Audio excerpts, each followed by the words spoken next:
almost didn't make it. I almost didn't last. Why does the week go by so slow, the weekend so fast? But luckily the days come to take my cares away. It's not Sunday, Monday, or Thursday. That's right, it's Friday, Friday. Tonight I'll party with my friends. Friday, Friday. Today I know the weekend. So I'll get out of bed and be to work on time. I'll give this day to the company, the next 2 days of mine. And when my day's over and the final work hour's past, I'll go home, have a shot of Cuero to the boss who can kiss my Friday, Friday. Tonight I'll party with my friends. Friday, Friday. Today I know the weekends. Friday, Friday. Oh, it's Friday, bitches. Enjoy yourselves. Super Bowl. Super Bowl. We're going to be talking about the Super Bowl. Yeah, lots of Super Bowl stuff to get to this morning as the big game is later on this weekend. We'll get to some Olympic stuff as well. Doc is going to join me to talk racing. We'll do that at about 8:15 this morning. Doc's racing report back for an entire season of NASCAR go-rounds. Bowman Gray Stadium took him about a week and a half to get that thing done. Jeez. And we got Daytona, of course, coming up next weekend. So we'll talk to Doc just after 8 o'clock this morning. Already had a request from Tom, wanted to hear some Drowning Pool Rebel Yell. We did that earlier. So, Tom, hopefully that starts your weekend off on the right foot. If you've got something you want to hear, you can certainly message me. Go to rockmornings.com and let me know what you want. Find all of our contact info there. We're going to talk about what's on TV this weekend besides the Super Bowl. What's new in theaters. All sorts of other stuff. Busy, busy, busy on a Friday edition of the show. Gene is out again today, so just me and you hanging out, doing the damn thing on a Friday morning. Looks like it's going to be pretty nice. Somewhere in the mid to upper 30s today. Not too shabby. Not too shabby. And might even get, into the 40s, maybe. We'll see. I mean, it's a possibility. Could happen. I already got my truck washed once. Might go for 2. Utah, give me 2. We'll see. So the brain's on fire. Got a text from Jim. Said, have a great weekend. Good luck to your Patriots. Thank you very much. I appreciate that. I got several people that dropped off gifts over the last couple of days. Cynthia, who's got a 3D studio she's working on, she stopped by and dropped off a 3D Patriots chain necklace thing here at the studio, at the building, along with like another 3D Patriots logo item. I'll proudly display those in my home this weekend. And then my guy Harold stopped by our stop last night for All Access and dropped off some Patriots Super Bowl towels that they make at Windcraft. So thank you very much to Cynthia and Harold for dropping off those goodies. I'm going to keep those close to the vest this weekend as the Pats head into the Super Bowl against the Seahawks on Sunday. Again, plenty to get to. If you want to be a part of the program, visit rockmornings.com for all of our contact info. We got music in a bit from Seether. Rock Mornings with Brian and Gene on your rock station. Savannah Guthrie's mom, Nancy, still missing after apparently being abducted from her home in Tucson, Arizona on Saturday. We, too, have heard the reports about a ransom letter in the media. We are ready to talk. However, we live in a world where voices and images are easily manipulated. We need to know, without a doubt, that she is alive and that you have her. We want to hear from you, and we are ready to listen. Please, reach out to us. We heard that audio yesterday, and now the FBI has announced a $50,000 reward for information that leads to the discovery of Savannah Guthrie's mom, Nancy. At this point, no ransom notes have been verified. Police did arrest someone who sent the fake one from the other day. One note being treated as potentially legitimate because it mentions certain details like an Apple Watch and a floodlight at the scene of the abduction. Blood that was found on the porch positively identified as Savannah Guthrie's mom's blood, but no other DNA evidence has been found in the home. Security camera detected someone or something approaching the property over the weekend, but the camera was removed, and the manufacturer was not able to recover any of the footage. The husband of Nancy's daughter, Annie, Tommaso Cioni, was the last person to see Nancy Guthrie. Police say that he is not a suspect, but now the FBI is ponying up $50,000 in a reward for any information that leads to the discovery of where Nancy is. Awful. Just awful. The kayaker, remember the kayaker guy who wanted to ditch his wife and run away with some woman overseas? And so he faked his own death, and then they spent weeks and weeks and weeks and tons of money and resources trying to track his ass down, thinking he was dead, but he wasn't. And then he popped back up. Yeah, that guy. He was supposed to be in court recently, and he missed his court appearance. Ryan Borgwart is the guy's name.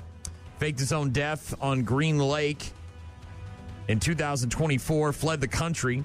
Court records show that Borgwart was scheduled for a motion hearing on the 3rd, which was, Tuesday? And neither he nor his attorney appeared in court. The court dismissed the motion based on the no-shows and then adjourned later in the morning. Borgwart was released from custody. Online jail records listed him as out of custody back in December. He was sentenced in back in August for pleading no contest to the misdemeanor obstruction of an officer, staging his own drowning, yada, yada, yada. But no appearance over the week, earlier this week, and that's probably not a good thing for a guy who's been in some serious trouble with the law. The Minnesota Department of Transportation has their Name a Snowplow contest up on their website if you want to check it out.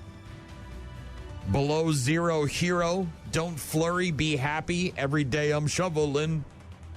Flurious George, just some of the names that they've got listed on the contest. If you go to the MnDOT website, you can vote until next Friday the 13th. So you got till a week from today if you want to vote in the MnDOT Name a Snowplow competition, which is, again, on their website right now.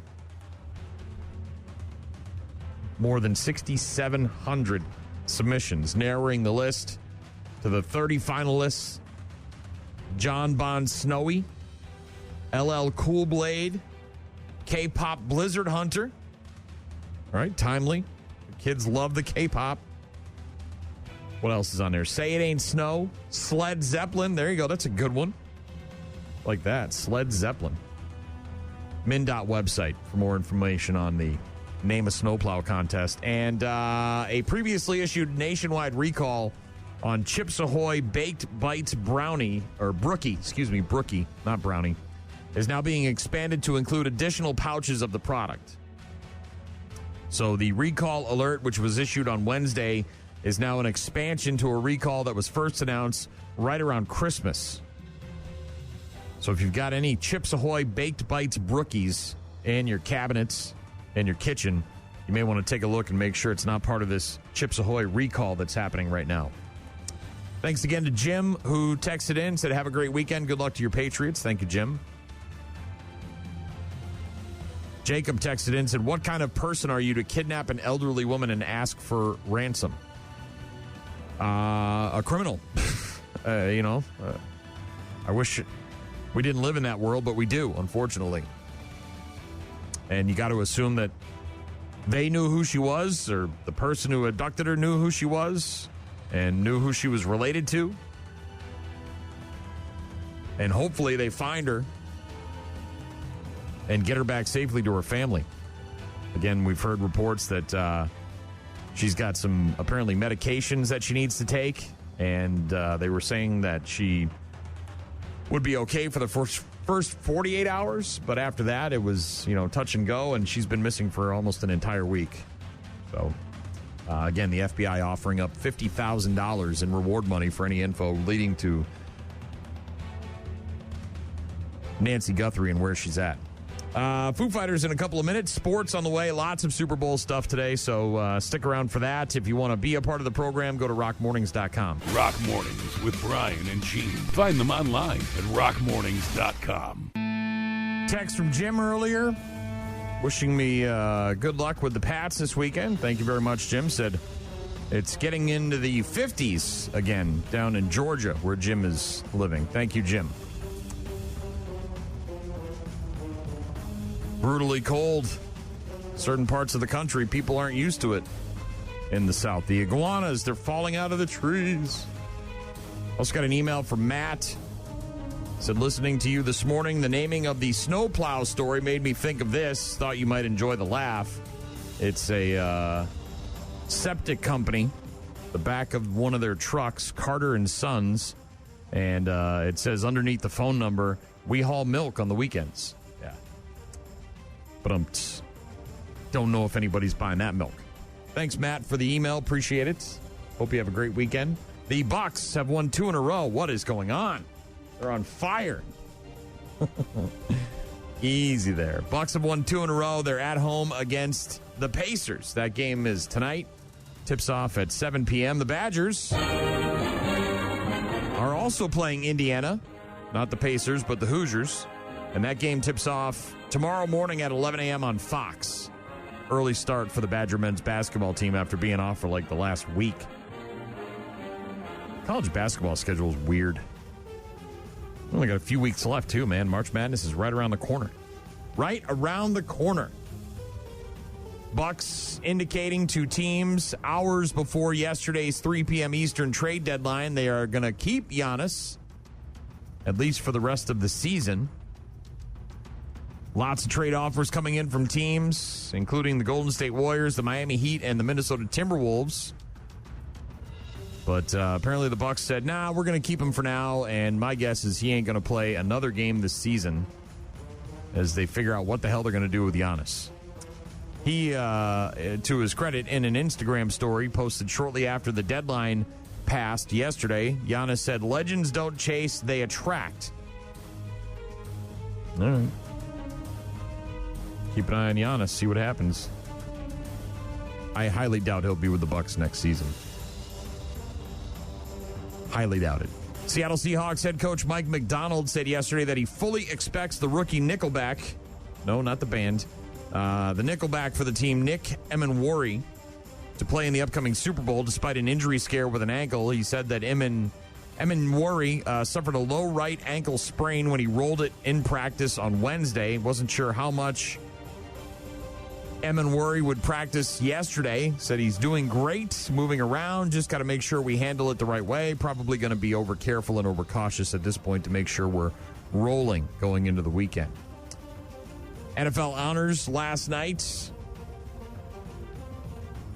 Browns defensive end Myles Garrett, no big surprise, winning the Defensive Player of the Year award. Panthers wideout Tataro McMillan named the Offensive Rookie of the Year. 49ers running back Christian McCaffrey winning the Comeback Player of the Year award. Patriots head coach Mike Vrabel, along with his offensive coordinator Josh McDaniels, won the top coach and assistant awards, while Browns linebacker Carson Schwessinger captured the top rookie defender of the defender award, and of course the MVP went to Matthew Stafford.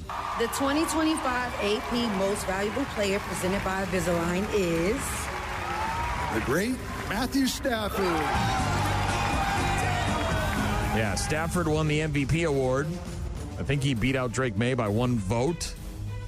Was on stage with all of his kids and basically said he's coming back for another season. He's going to run it back.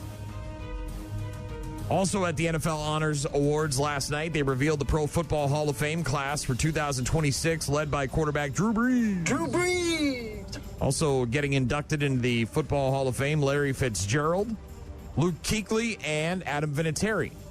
Roger Craig, one of the 3 senior finalists, will also be in the 2026 Hall of Fame class. All of that revealed last night at the NFL Honors Awards. Lots of other Super Bowl stuff to get to throughout the morning. Going to talk about some of the betting aspects, food aspects, all sorts of stuff going on. Doc will join me just after 8 a.m. Talk racing, NASCAR. And we'll get to some Mammoth here in just a bit. Rock Mornings with Brian and Gene on your rock station.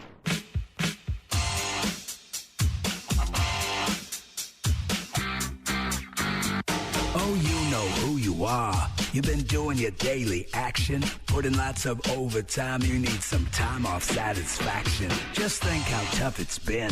You've been putting out all that labor. If you use your wit, you can get out quick and do yourself a favor. Friday in effect, and you're pretty beat, I bet. It's been one tough week, you've hit your peak, and you've earned your paycheck. But now this week is over, and it's a little fun you're seeking. Your grin is wide, and I know why. Look out, here come the weekend. You know what I'm saying? I do. That weekend's gonna be a monster, y'all. The weekend is here, and it is indeed going to be a monster weekend with the big game on Sunday. Not the only thing on the boob tube, though. Lots of other stuff happening this weekend. Of course, the Olympics, which have already kind of started. We've had some curling and some women's hockey, I believe. But the opening ceremonies for the Winter Olympics are from Italy, live this afternoon. You can watch them at 1 o'clock our time on NBC.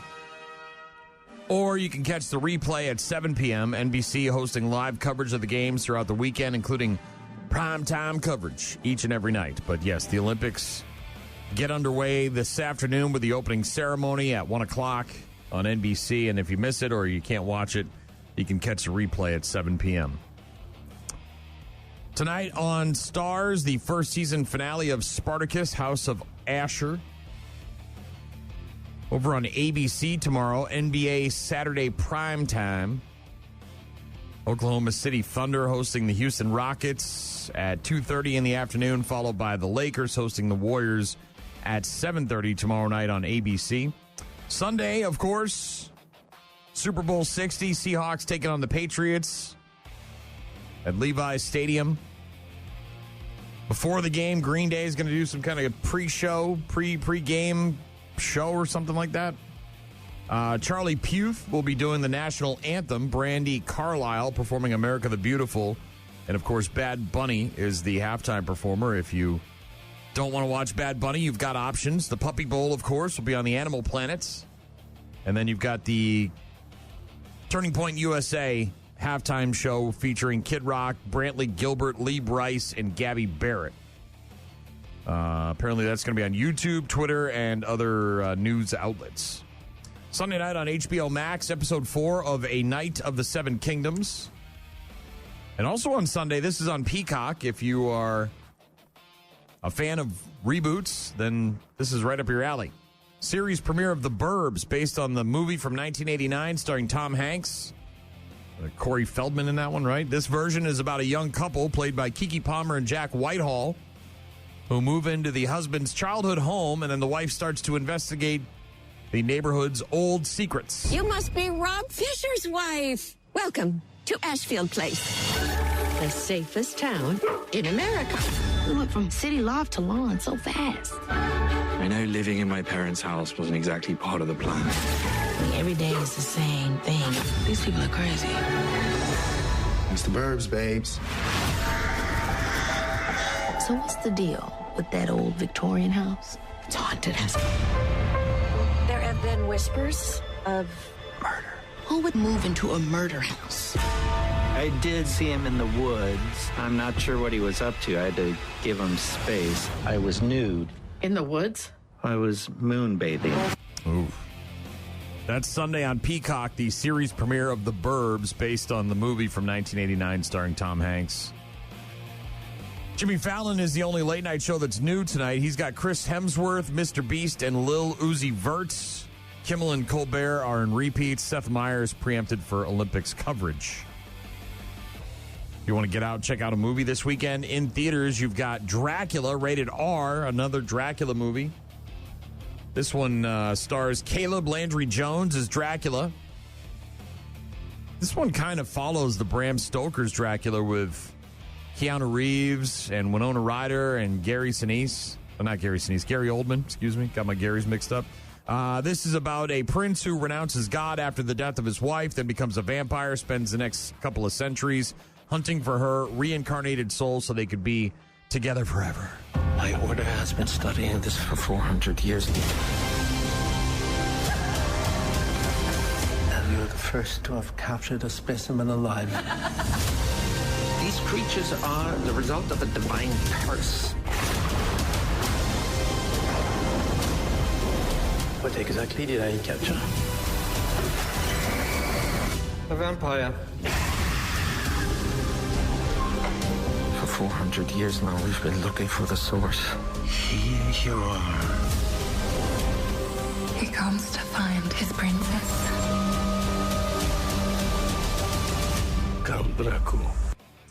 Dracula, rated R, in theaters this weekend. You might have noticed one of the voices in that trailer. Christoph Waltz is the priest trying to save Zoe Blue, who's playing Mina, the reincarnated wife.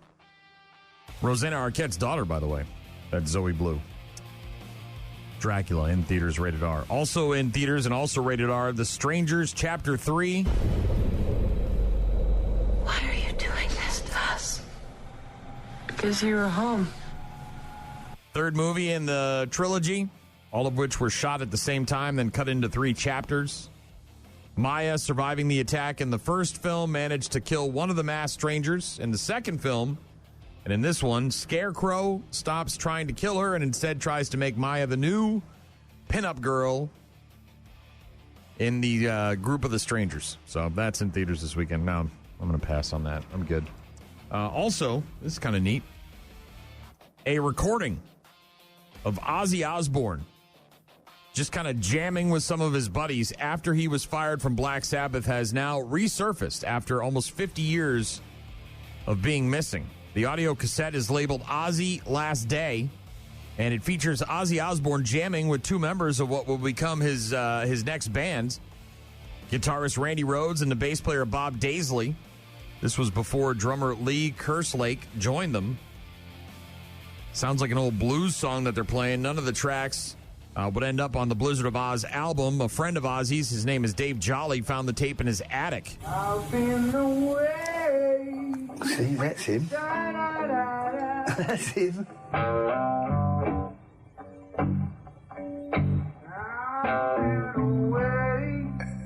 Very bluesy.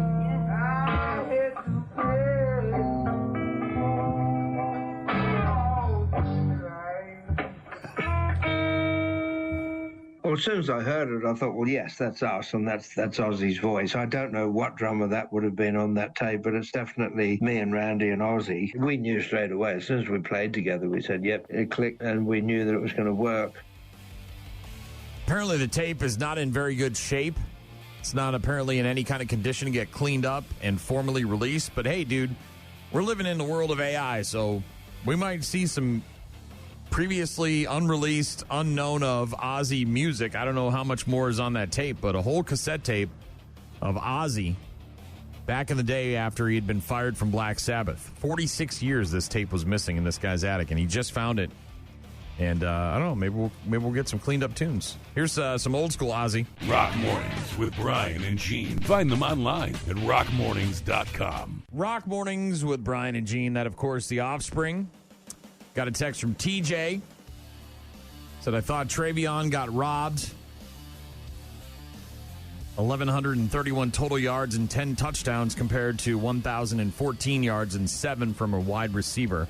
Talking about the Offensive Rookie of the Year award. TJ continues and says, I had $50 on him at plus 1,500, so that would have been nice. Be honest, that's what you really cared about. That bet. That would have been a nice win. Would have been a nice win. Sorry, buddy. Didn't happen for you. Also got a text from my guy Dave, who said happy morning show anniversary. Yeah, what is it, 21 years today? Jean's out, so she's not here to celebrate, but I think we've been doing this show for 21 years now. Something like that. It's been a while. Thanks, Dave. You can always rely on him to remember things like that. I did not look at my Facebook memories this morning, so I didn't know that was the case. But yeah, apparently today is our morning show anniversary. Gene and I together for all these years. 2007? Is that when we started? Yeah. So 19 years? All right. Getting there. Memory's starting to go. Thanks, Dave. Appreciate it. If you want to be a part of the program, hit rockmornings.com for all of our contact info. Always a pleasure to hear from you guys. There is a story that made the rounds during the holidays, but you might have missed it. total coincidence. There's a woman from Pennsylvania who apparently was, cleaning out a closet or going through her attic. And much like the lost Aussie cassette tape that we talked about a little while ago, this woman from Pennsylvania came across some of her old pen pal letters from high school. Realized that the girl she exchanged letters with is now her OBGYN. Megan Lewis, Susan Pugh were pen pals back in the 90s. Susan's maiden name was Koziol, Koziol. And that's why Megan didn't realize it until now. She immediately texted Suzanne, and they were both blown away and obviously went through and read these pen pal letters. I found 4 letters from a pen pal that I had from 2nd grade. I Googled the name because I was curious to see who it was. My mouth dropped open. I immediately sent Dr. Pugh a picture, and I said, this is a letter that I found from when I was in elementary school. Could this be you? And she said, yes, it is me. I did one of those wife gasps where he said, oh my gosh, what is happening? If I could go back in time and tell myself in 2nd grade that my pen pal would deliver my kids, I don't think I would believe it. Pretty crazy, right? I don't know if you ever had to do that when you were in school, but I remember when I was in elementary school, we had people that, random students at other schools we would write to, sort of developing that process of writing letters, along with trying to establish contact with other people that weren't necessarily in our school. And yeah, when she was a 2nd grader at Fern Hill Elementary School in Pennsylvania, wrote a series of letters to a pen pal that was 9 years older. Now 3 decades have passed, and letters discovered after being missing for a long lost time, and now she's got these letters to go along with her to her OBGYN. Interesting. Here's another thing that I did not know, but apparently a woman in Pensacola, Florida, went missing last week, and instead of bringing in a bloodhound to try and track her down, right, get the scent, all that stuff, they brought in an otter. Yeah, like an otter. Swims around, does cute little things with its hands. The name of the otter is Splash. That's adorable. And Splash apparently can do the same thing that dogs can do by tasting different scents. He's trained to find people that are in the water. The good news out of the story is they did not end up needing his help to find this woman. They found her without him, and she's apparently going to be okay, but his handlers, Splash's handlers, say that he's been involved in over 20 other searches, found 6 missing people. Once he gets down there, he's able to make bubbles, and he goes up and he chomps on those bubbles, and he gets the scent more by taste than he does smell. And then he's able to show dive teams exactly where that odor is coming from. It's something that dogs are simply not able to do. I thought maybe training an otter would help us bring things more over to, we'll get better recovery rates is what we were trying to do. And Splash has proven to be very good. Yeah, not only really good, but also really cute. Oh my God, I kind of want one. There's a picture of him laying on the floor, exposing his belly to an animal control officer. Oh my God.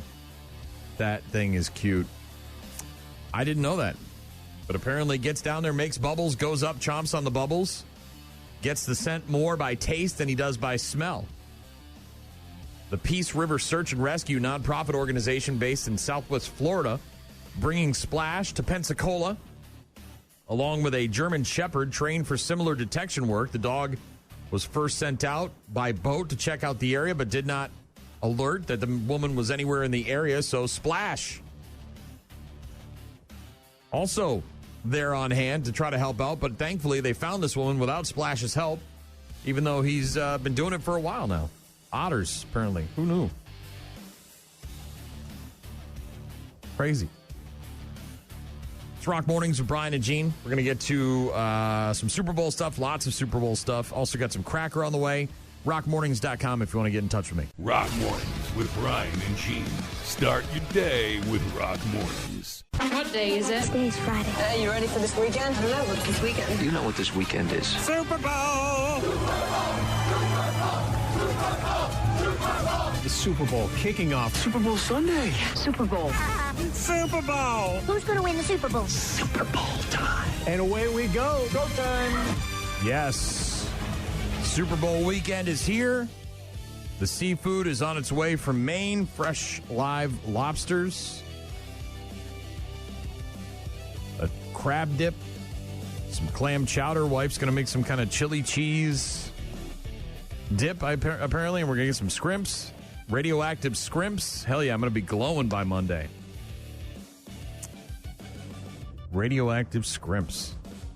They had like a buy one, get two free on shrimp cocktail sauce a few weeks ago, so now I got to figure out a way to eat all these scrimps. Super Bowl weekend's here, and one person that's not rooting for the Patriots is their former quarterback, Tom Brady. Uh-oh. Now, he was asked who he is rooting for, and he did the political thing, right? He didn't choose a side. He said, I don't have a dog in the fight in this one. May the best team win. Now that I'm in a different phase of my life, I really root for people and people I care about. The people who I know the work that goes into what they are trying to accomplish. I really want to sit back as a fan and enjoy the game, enjoy the moment. Well, TB12 may have said that, but apparently former teammates not too pleased with what he had to say. Former defensive tackle Vince Wilfork, former linebacker Teddy Bruschi, among others, saying some passionate words about how Tom Brady decided not to choose a side. That's bull crap, Tom. This ain't political. It ain't political what it is. Raiders ain't in it. Say what it is. Right. What you see. Man, look, at the end of the day, if you're a Patriot for life, you know what it is. Don't give me that political bull crap. That's just what it is. If you don't think we're going to win, just pick Seattle then. Don't straddle the fence. That's the way Tom feels. I got a big dog in the race. I'm telling you that right now. That's my boy right there. Okay. You know, Vrabel, 8-year teammate, you know, like a brother of mine. I mean, all of us, really. I mean, it's like we've got a dog in the fight because there's no other way I'm going. I mean, I've loved the way this team has played. I've loved the way they win. One person Brady's got to watch out for is Asante Samuel, former teammate. He's lighting his ass up all over Twitter. Said, Tom Brady, I am highly disappointed in you not rooting for your ex-teammate Mike Vrabel, who is about to do something special.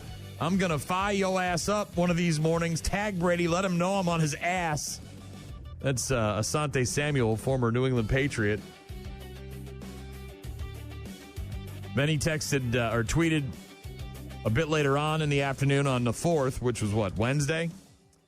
Brady, you can't be the only one winning Super Bowls. Let me find out you hating on Drake May and Vrabel. I don't have a dog in this fight. Not what I wanted to hear. Brady knows how I get down. That ain't nothing new to him. Uh-oh. Then Asante Samuel would go on to call Tom Brady flaw-ass Brady. And then finally on Wednesday at about 9 o'clock at night, Asante Samuel fired off another tweet. Tom Brady, you have 23 hours to respond or it's up. I'm going ape bleep about who you are. Ooh. Former Pats players not too happy with Tom Brady saying that he doesn't have a dog in the fight. Come on, man. You played 20 years there. They put up a friggin' statue. A lot of these guys were teammates of yours. All right, not the guys on the team, but Vrabel, obviously, Josh McDaniels, the offensive coordinator, was your OC for many years.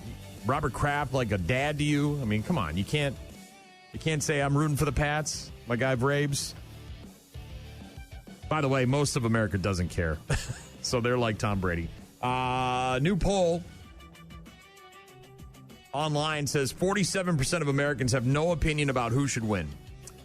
Of those who do care about the outcome of the Super Bowl, 29% are pulling for the Seahawks, 16% rooting for the Patriots. 8% of people aren't sure. As for who will win, 30% of people think it's going to be Seattle, while only 18% think New England. 31% of Americans in this poll say they are definitely watching the game. 25% said probably.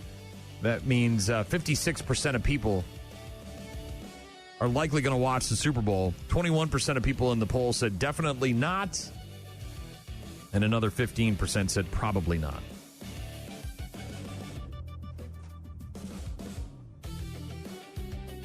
Tom Brady, no skin in the game. Doesn't want to put his name on it.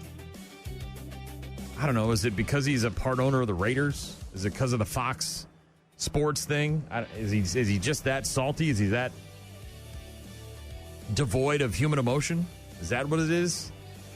I don't know. But that was the talk of the town yesterday. And Super Bowl and the preparations and media day and all that stuff. Everybody talking about that one. Got a text from Brian in Colorado who said, damn, Brian, 2007 was the year I graduated high school. Congratulations, how time flies. Got any old school Shinedown?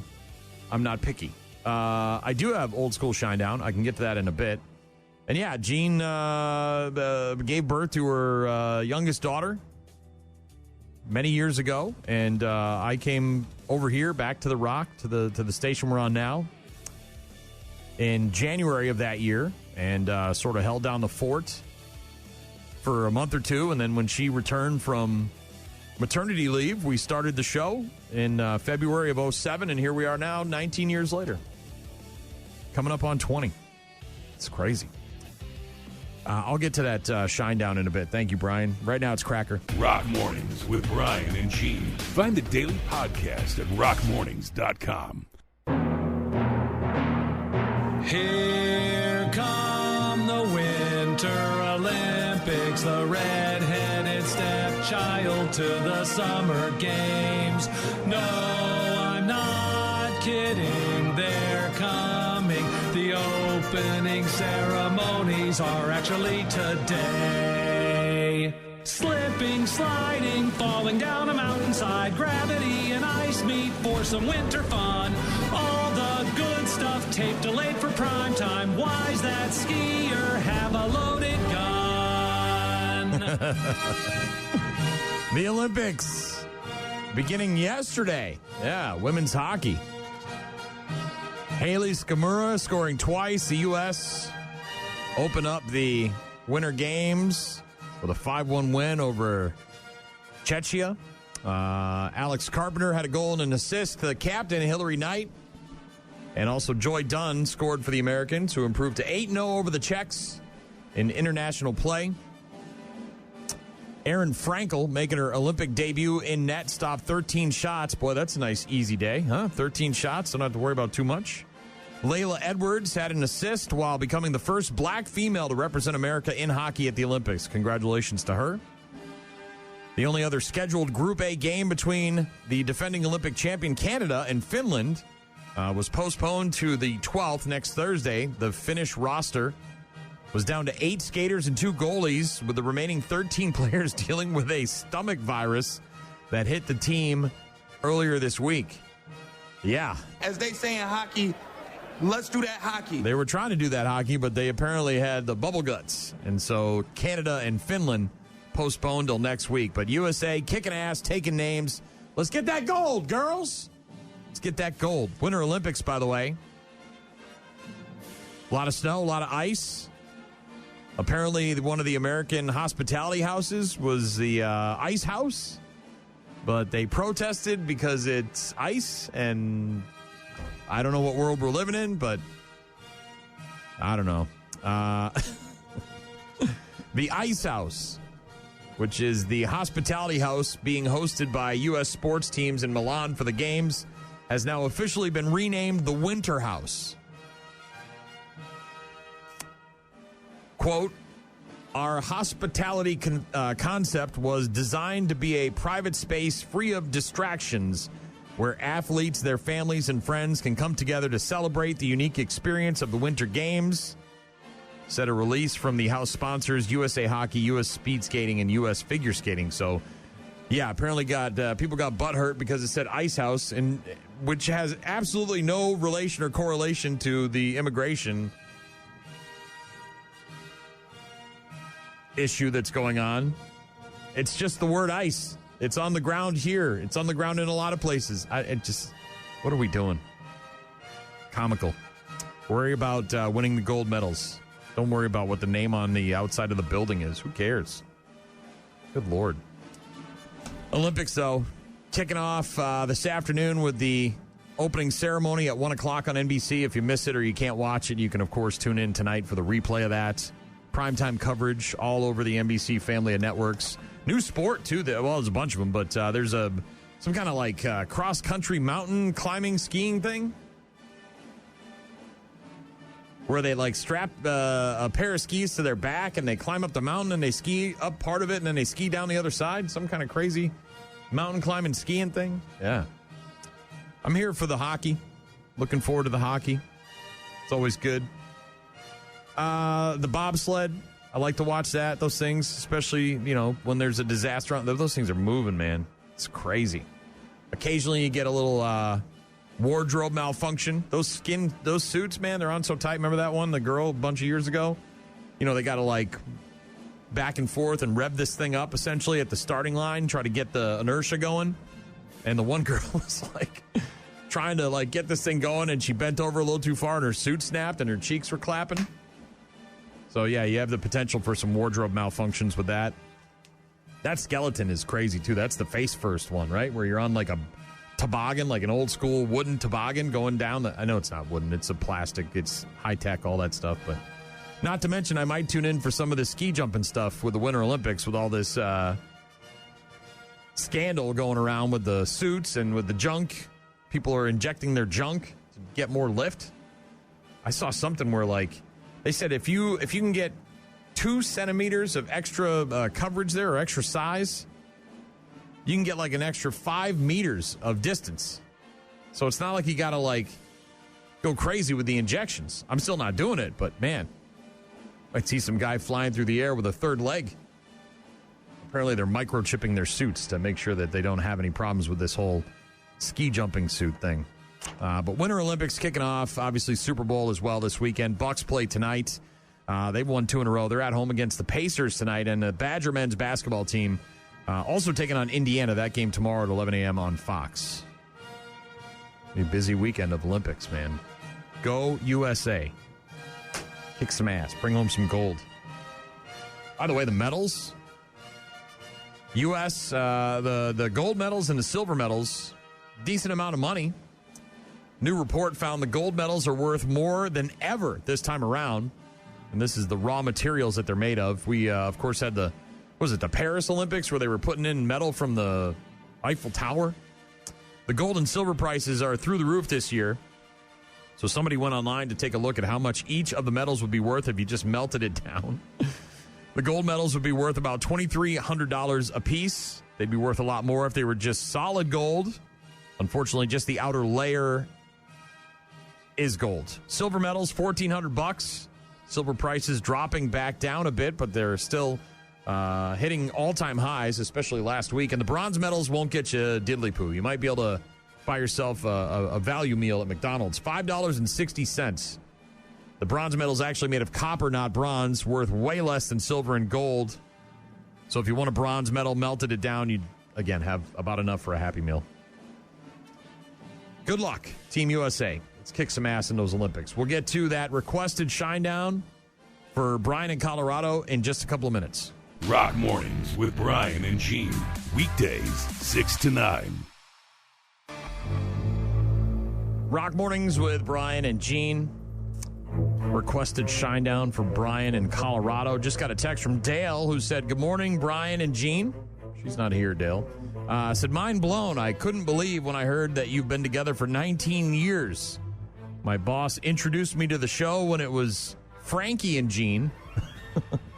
No idea how long it's been, but still loving the show. Congrats. Have a great weekend. Thank you, Dale. Yeah, 19 years of Gene and I together on this program. She, of course, had a couple of hosts before me, Frankie, and then Rudy, and they both went other directions, and now she's been stuck with me for almost 20 years, the two of us.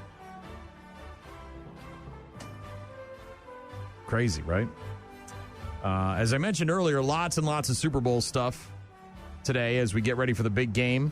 I'm actually going to open up some numbers here and talk about some of these numbers. Look, around here, most people know what the good numbers are. 0374. Throw the 1 in there as well. Best numbers to get on your board. 0, 3, 7, and 4. Oh, it's the magic number. That is. It is. And we know the worst numbers to get, of course. The 2, the 5, the 8, and the 9. High five. Yeah, bad numbers to get. Best are 0, 3, 7, 4, and you can throw the 1 in there as well. The worst numbers, the 2, the 5, the 8, the 9. 1, 2, 3, 4, 5. Yeah. I've got a couple of boards here. One of them, my wife and I got their $10 boards. Pays $100 if you hit per quarter, double on double. And one of them, my first quarter on the Super Bowl is 7-5, so I'm screwed on that one. Second quarter, much better on my tip. It's 4-1, 4-1. That's not bad. I might hit on that. 0-3 in the third. That's pretty damn good. And then my final score on my on one of my $10 boards is 2-8. Not liking that. The other $10 tip that I've got, it's got 7-6 in the first quarter, 0-3 in the second. Not bad. Not bad. 2-6 in the third, and then 0-2 for the final. Ugh, that's my wife's board. Those are two $10 boards, so not so, I don't have a lot of really outstanding numbers. This is a $50 board. I don't know exactly what the payout is, but I told my wife we'd wait till the game to open these, but she's out of town. Ooh, this is a good one. First quarter, 7-0. 7-0 on a $50 tip board. That's good. That's real good. Next one, 5-7 in the second quarter. That's terrible.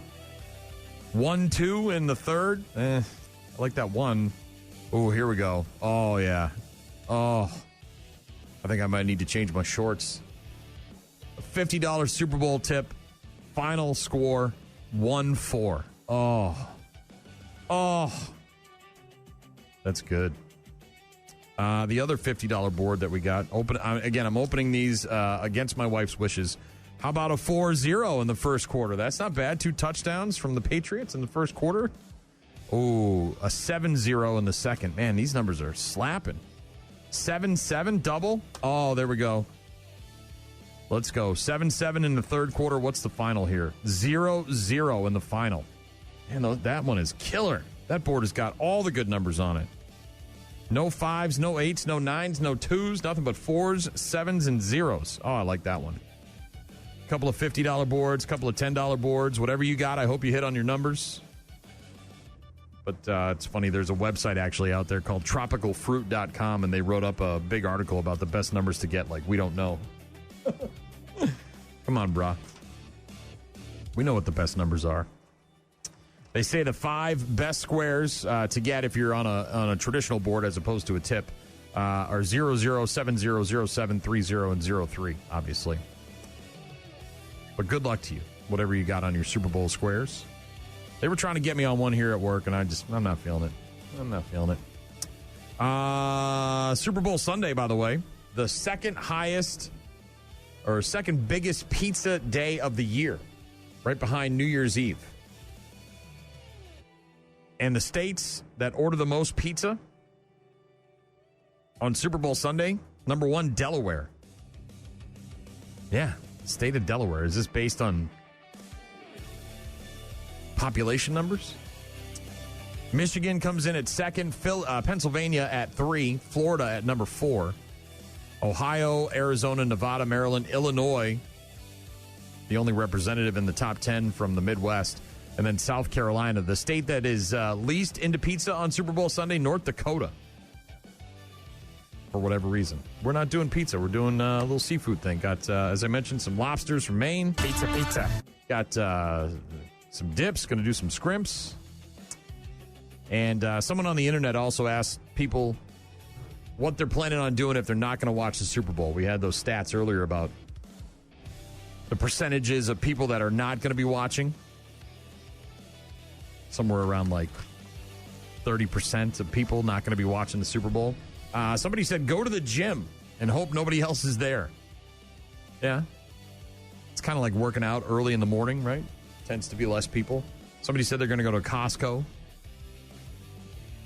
Someone else said great time to go to Trader Joe's. It's the only time it isn't completely packed. Someone else on the internet said get a dinner reservation at one of the hardest spots around. Solid, right? Less people. They're in their homes. They're maybe at a buddy's house watching the game in a garage. Someone said they have their Valentine's Day date on Super Bowl Sunday. Fancy restaurants don't usually have TVs and aren't very busy, so we get great service and don't feel rushed. This is some of the things people are planning on doing if they're not going to be watching the Super Bowl on Sunday. Another person said play video games. Somebody said hosting a board game night with my friends. And someone else said great day to go skiing. Slopes are empty. Plenty of alternatives. Obviously, the Winter Olympics will be on, too. Plenty of coverage there. But Super Bowl Sunday, looking forward to it. Can't wait. Thanks again to Harold for dropping off those towels last night. Got some Patriots Super Bowl towels. Also to Cynthia, who printed me up that 3D Patriots chain. It's very nice of you. I appreciate it. This guy was in lacrosse, what was it, a couple summers ago? He was awesome, man. Leather pants and his guitar. This dude knows how to play. He is wild. Des Rocks, this is This Land. New stuff from him on Rock Mornings with Brian and Gene. Rock Mornings with Brian and Gene. Find them online at rockmornings.com. 8:15-ish on Fridays during the NASCAR season. We're joined by the one and only mid-pack legend, Mr. Technicality, Car 54, Billy Doc Niles, a.k.a. Captain Retirement, a.k.a. hashtag Mr. Fister, a.k.a. hashtag this guy. Happy July. It's Happy Valentine's Day, and it's next Saturday. Hashtag this guy. I'm kind of anal. That's what all the guys at the campground say. Hashtag this guy. He's got it locked on the rock. He's listening to the doc. I know Shorty is down in Florida. Hashtag this guy. You're getting a thrill by listening to Bill. As Gene would say, always. Hashtag this guy. He gets to stay on the box. That's exactly where I'm going to stay this weekend. Hashtag this guy. Going to have to come from the back. Especially when I'm celebrating Patriots Super Bowl wins. Hashtag this guy. Going to be a big one for them. That's what she said. Hashtag this guy. He could be coming from your backyard. Hell yeah, coming from all the backs. Hashtag this guy. A lot of beating and banging. That sounds like a good weekend at Doc's house. Hashtag this guy. Nothing says you can't slip one in without saying anything. Oh, Sneaky Pete. Hashtag this guy. First day with the new tongue. Practice. Hashtag this guy. God damn, I'm going too fast. Yeah, as Gene would say, nobody ever said that about you. Hashtag this guy. He sees her. He doesn't have time to turn away from her. Blast her in the rear end. Hell yeah, he does. Blast her right there in the rear end. Hashtag this guy. Whoa, what am I touching here? Whoa, what are you touching there, Doc? What you got your hands on? I got my hands on chicken wings and chips getting ready for Sunday and a big Seahawks victory. Look at this guy trying to start some trash already, coming in here with your poop mouth. You started it yesterday there, poop mouth. You're all salty because I said you don't know anything about football? Listen, your take was wrong. James White did. Your take was wrong. Spot on. No. 3 touchdowns, and he won the Super Bowl for the Patriots. Don't tell me Tom Brady won that Super Bowl. Tom Brady threw those. Tom Brady is a pedestrian. Tom Brady threw. All right, I'm going to pot you down. Tom Brady threw those passes, and he's the GOAT, and he got the MVP because of all that stuff, not James White. So don't come at me with this James White stuff. James White ran in the tying touchdown. James White ran in the winning touchdown. James White is the rightful MVP. Wouldn't have been there if Tom Brady hadn't led him down the field. That's all you need to know about that. All right, let's get started with Bowman Gray. Football. I know everything about football, including Tom Brady. So Bowman Gray, what a disaster, right? So we were supposed to race all last weekend. It all got canceled. It all got moved. Then it was going to be Monday, and then it got canceled again because of the weather and the snow removal. Then they finally ran it on Wednesday, and it was an absolute mess. It took 8 million hours for this stupid race to get done. What was it? Ryan Preece ended up with the victory. And does it matter? Does anybody care? What can we take away from that? Anything at all? All right, well, here's what I got on my notes. First of all, congratulations to Ryan Preece. He's only the 3rd driver ever to win a Clash without winning a actual points-paying race. And you want to know the other 2 he's in with? Jeff Gordon won his first race in the Clash in 1994. Denny Hamlin won his first race in the Clash in 2006 without ever winning a points-paying race. So in very good company with him. So congratulations to Ryan Preece. It was actually a pretty decent race till they got to the halfway point and the sprinkles and the sleet started coming down. And one thing I was really impressed with, number one, they had to race on the rain tire, which I thought was pretty cool. We got to see how it worked on a short track. Number 2, something you never see on a flat quarter-mile track, they were running the high groove because if you think about it, they just laid down 100 laps worth of, 175 laps worth of rubber plus during the day and in the LCQ and the first 100 laps. and the first two grooves, and that's where all the rubber was. And you put all that rain on top of it, and that makes it just like an ice rink on there. So they're running up top where all the fresh pavement was. Smart move on their part, which I thought was really cool. And then as, you know, they got into the first few laps and they started to feel things out, and then they started getting stupid. For about 75 laps, it was the worst bit of racing I ever seen in my life because they just could not stop running over each other. But eventually they got through it, and they had 159 yellow flag laps compared to 200 green flag laps, which means we'd have only seen 41 actual green flag laps if we'd have done real racing. So I don't know how you fix it, but maybe it's just an anomaly and things will get better next year. So yeah, it feels like just the weather completely screwed that race up. I mean, there was just really, I mean, you know, I think part of the problem is you get all your haulers down there, you get all the equipment down there, you get all the people down there, you got, you know, all that stuff is there already. You don't want to just go there and then have to leave and go to Daytona. I mean, you want to at least try to get some kind of racing in. So I know it sucked, and I know it was terrible to watch as a television program, but at least they got something done on the track, right? Yeah, they got something done. You know, Fox got their stuff in. They got every bugs worked out of their new stuff is coming up this coming week at Daytona. So that's going to be pretty cool, the new graphics and stuff. And the announcers got a chance to work together again and, you know, maybe work out some kinks that they picked up over the winter. So it's going to be a good season. It's a good practice run for everybody is all it is.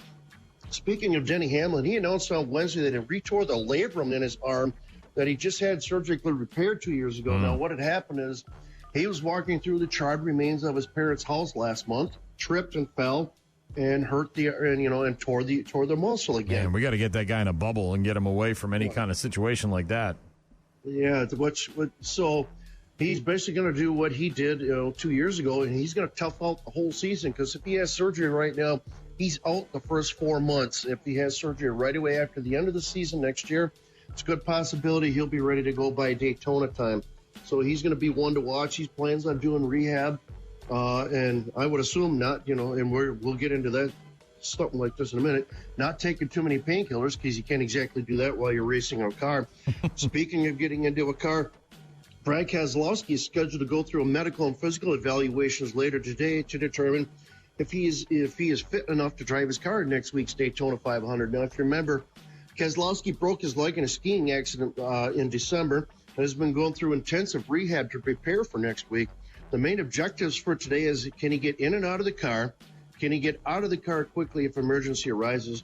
Can he safely operate the car? And more importantly, can he do all this without painkillers? So they're going to be doing all these tests today, and if he passes them, you'll see him in the car next week.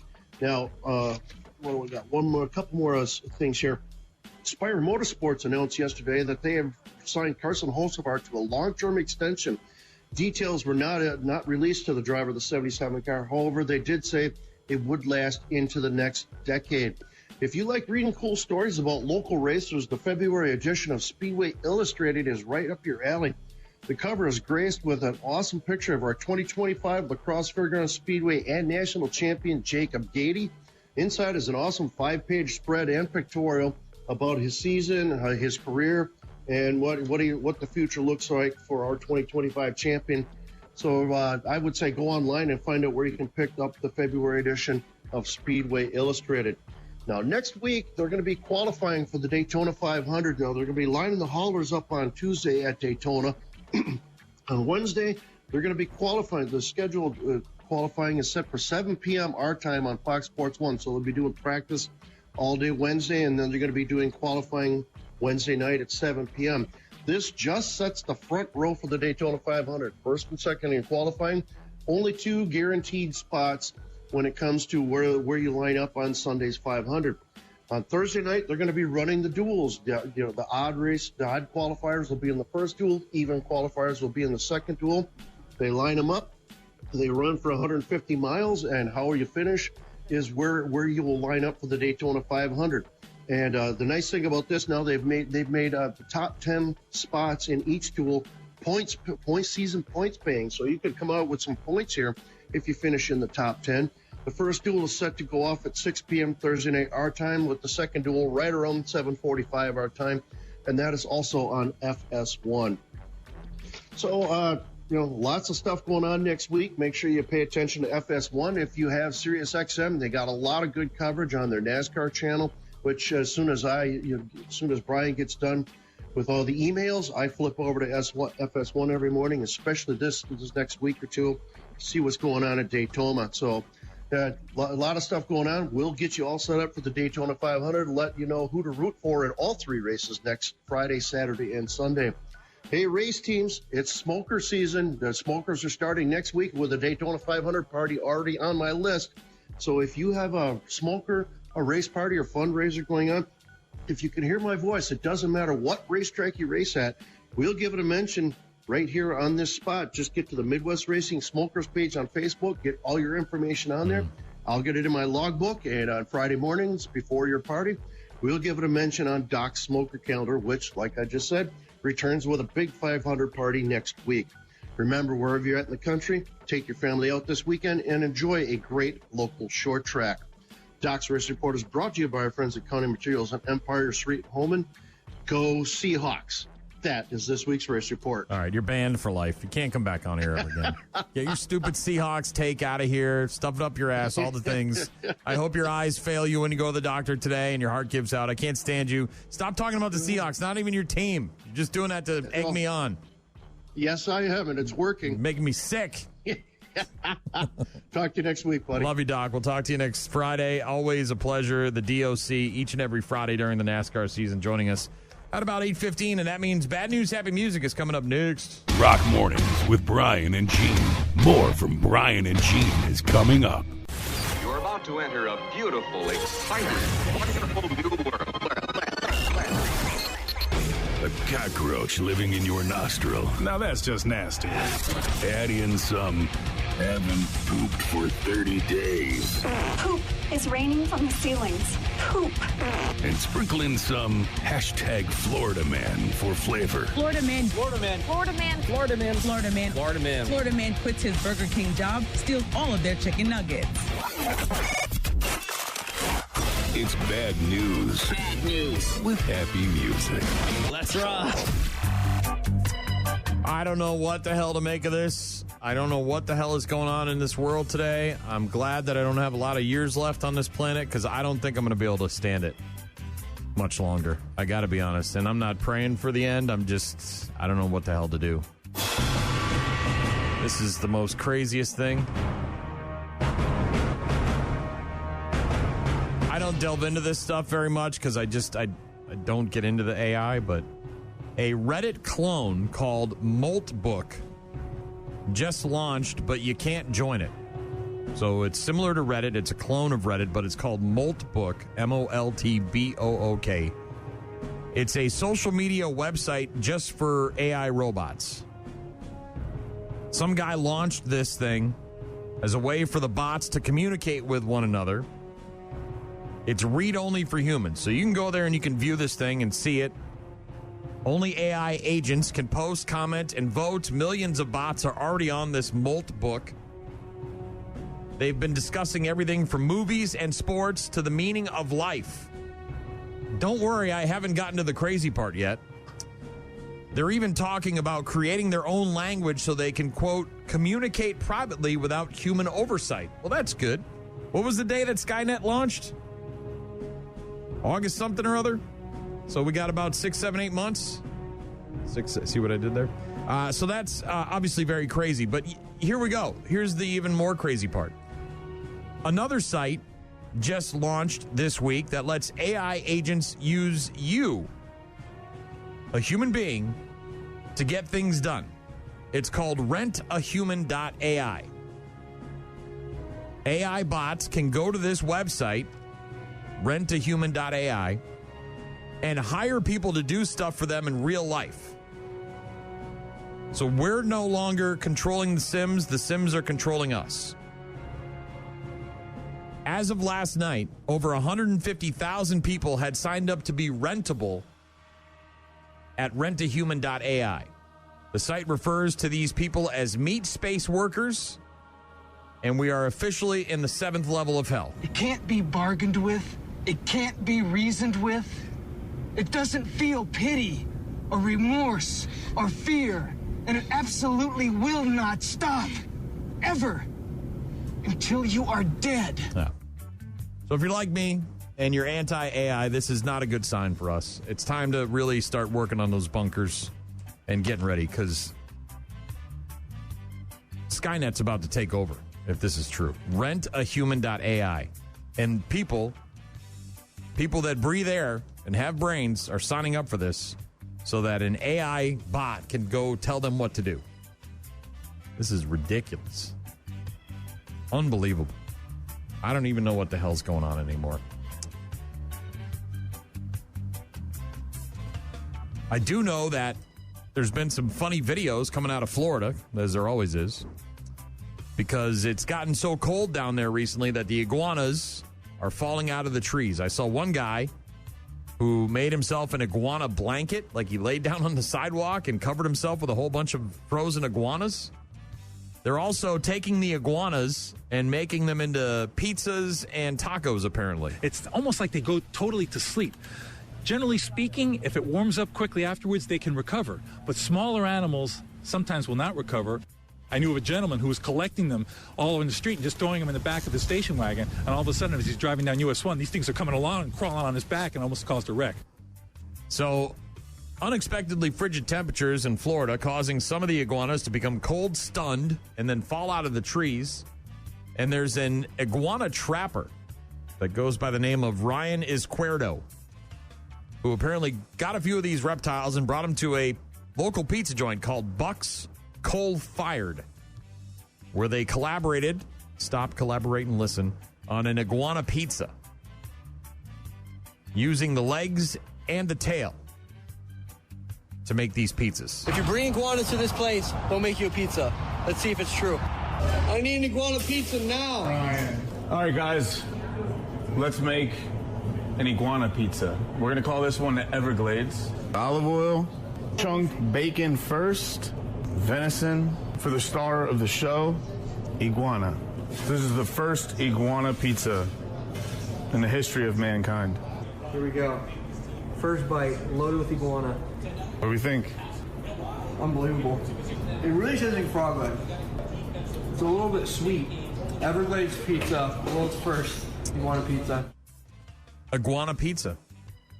Apparently using the legs and the tail for the pizza, sanitize the meat, whatever that means. Everything was good to go. We just put the pizza together.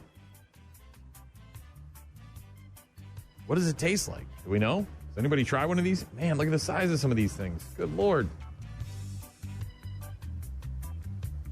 Said the iguana meat really tastes like frog leg. It's a little bit sweet. I can't really describe it.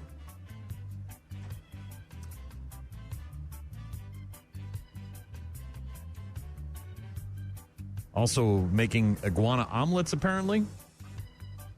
Calling the dish amazing. People in the comments are so grossed out. I'm like, it's literally like legitimate chicken eggs. All right. People are making iguana pizzas in Florida. Pizza. More power to them.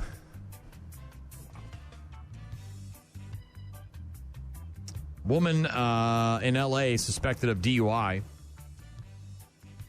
was being chased by the cops, banged a Yui, took a left turn, took a right turn, ended up in an alleyway, got kind of boxed in. And when she finally stopped the car, a bunch of police vehicles chasing and tailing her, helicopter in the sky shining a light, got out of the vehicle and then did a little dance, made a little love, got down tonight. Yeah, you just went into a parking lot. That's interesting. That doesn't seem very... boxed in? Yeah, you're going to be... Oh, door open. Driver has decided, I think I'm going to do a little dance and have my moment of freedom before police officers approach. Demands to come back, and right now not cooperating. At one point, there you go. She knows the drill. Hands behind her back, went right to the ground. So obviously a frequent flyer they have. Yeah. Taking cops on a wild and dangerous chase through L.A. Sorry about that. That was my computer. I was like, where's that noise coming from? That was me. Go figure. But, taking the cops on a wild chase and ended up pulling over eventually When she first tried to get out of the car, if you watch the video, you'll see that she didn't put it in park, so it started to roll away. Then gets out, got the hoodie on, starts doing a crip walk. Then finally realizes the cops are closing in, puts the hands on the head, and as they get even closer, she finally goes down and got her ass arrested. I'm not that intoxicated. She, of course, was intoxicated and is facing a bunch of charges. So let's dance. It's going to be her last dance for a while.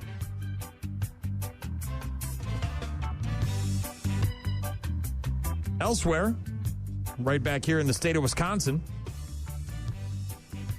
they have found the serial defecator.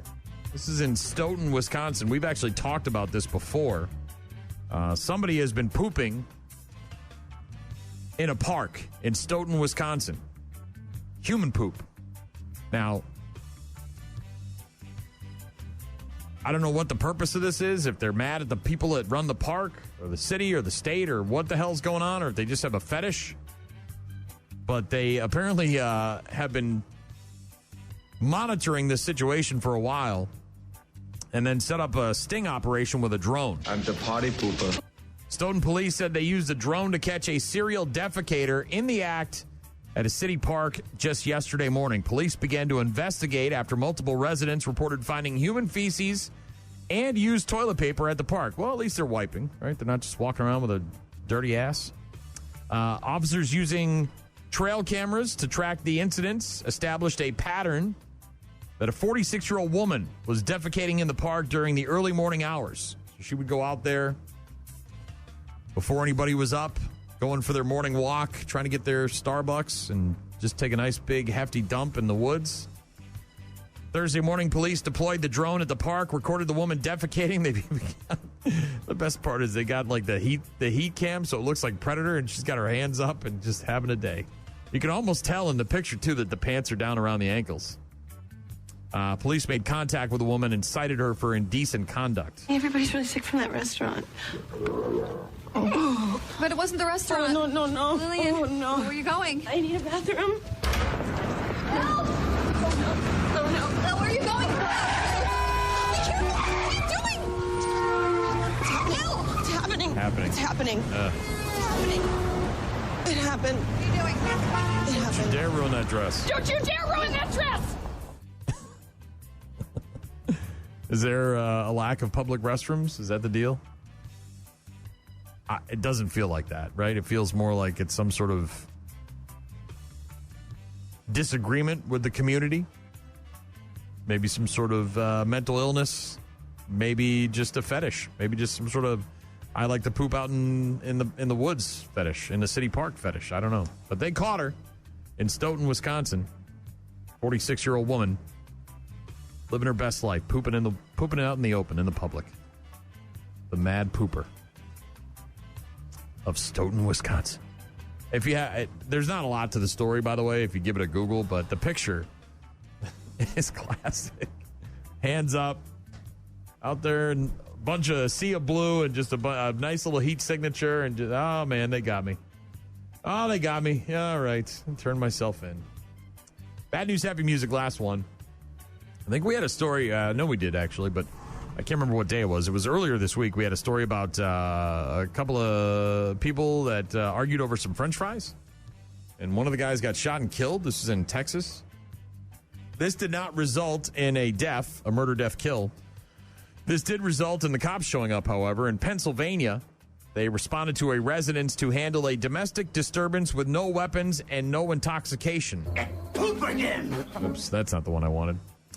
Officers were told there was a confrontation between siblings over who ate the last sticky bun, and they were apparently threatening to kill each other. I got a domestic in progress. No weapons, no intoxications. 800 Rural Ave, 800 Rural Ave. It is between siblings over who ate the last sticky bun. Now they're threatening to kill each other. Jesus Christ. Maybe it's time for you two to move out, get your own place. Sounds like police were able to intervene before they started taking each other's lives. This situation in Pennsylvania happened near Williamsport in the north central part of the state. So it's possible that those delicious sticky buns were from a place called Mr. Sticky's, which is a local favorite near where they clashed. Mr. Sticky's, by the way, has several varieties of sticky buns. And there is a warning on the Mr. Sticky website about how extremely addictive the sticky buns can be. So maybe that was the case. Maybe they were addicted to these sticky buns, much like I used to be addicted to honey buns. I wasn't going to, try to fight or kill anybody over some honey buns, but apparently these two guys that lived together were planning on killing each other over some sticky buns, and who ate the last one? Some Hatfield and McCoy stuff there. Who ate the last sticky bun? Bad news, happy music on Rock Mornings with Brian and Gene. We'll get to our daily check-ins in just a couple of minutes. Right now it's live. Rock Mornings with Brian and Gene. Find them online at rockmornings.com. Call. Hello? Email. I tried emailing you. Text. So many ways to check in with us. Check. We rely on you guys for traffic updates, requests, and all sorts of other stuff. Check this out. Visit the website, rockmornings.com, for all of our contact info. Got a text from Cheryl. Said, look what I found going through the things at the house the other day. Thought you might enjoy it. It's from 2011, and it's a Billy Doc Niles promotional poster that had him looking like Captain America. Somebody photoshopped his face on a image of Captain America, and it says, Race Fans Assemble. From 2011, the Billy Doc Niles promotional poster.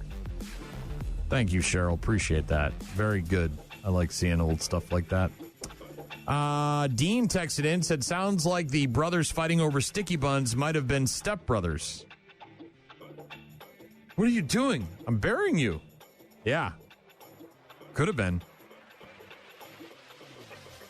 What does he say? Dale better not get in my face or something like that. I'll drop that. Yeah. It had a stepbrothers vibe, at least at the beginning when they first didn't get along with each other. Cordell said, can you send me the link for the story on the AI Reddit? I'd like to read more about it. I will send you that here shortly. Donnie texted in, said she's drinking too much New Glarus. That will make you poop in a park. Oh, Donnie. The spotted cow, does it give you the bubble guts? Is that the problem? I think she's just, maybe she spends a lot more time in the park than we do. You know what I'm saying? I don't know. Look, we've all pooped outside at one point or another. Maybe not all of us, but most of us have. Whether you're out hunting or, you're just having a bad night. Luke texted in, said, the Mad Pooper from Luke's Repair. Included an image of somebody, must have been on a social media site. Every morning I take my dog out for a walk and a poo in the park. It's brilliant. He always barks to let me know if someone is coming so I can quickly pull up my jeans and pretend I was looking for his ball. Yeah. Shorty, who is in Florida, hashtag Florida man, said, eating iguanas on pizza, no thanks. I'm not a fussy eater, but I draw the line at iguanas. Yeah. Got a text from someone earlier who didn't know the song was Push It. Thought the lyrics were bullshit. Don't feel bad that you didn't know the lyrics, but do feel bad that the song was called Push It, and you still thought that the lyrics were the BS word. Brian in Colorado texted in, said, damn, Brian, 2007 was the year I graduated high school. Congrats, how time flies. Got any old school Shinedown? I did, and I played it for him, and thank you very much. Dale in Prairie du Chien texting in, said, mind blown. Couldn't believe when I heard that you've been together for 19 years. My boss introduced me to the show when it was Frankie and Gene. No idea how long it's been, but still loving the show. Congrats and have a great weekend. Thank you very much. TJ texting in earlier said, I thought Travion got robbed. He had more yards and touchdowns than the guy who did win the Offensive Rookie of the Year award. Not to mention TJ had $50 on him at plus 1,500, so that would have been nice, yeah. Also, my guy Jim, listening down in Georgia, said, have a great weekend. Good luck to your Patriots. Thank you very much. Appreciate it. Got a few emails as well. Got one from Brett. Said, good luck to your Patriots, Brian. Thank you, Brett. Appreciate that. Very nice of you.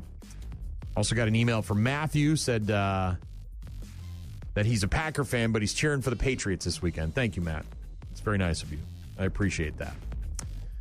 Thanks for all of the correspondence. Very good to hear from you guys. Hope you have a great weekend. Enjoy the Olympics and enjoy the Super Bowl if you're going to be watching. Go Pats. And we'll talk to you on Monday.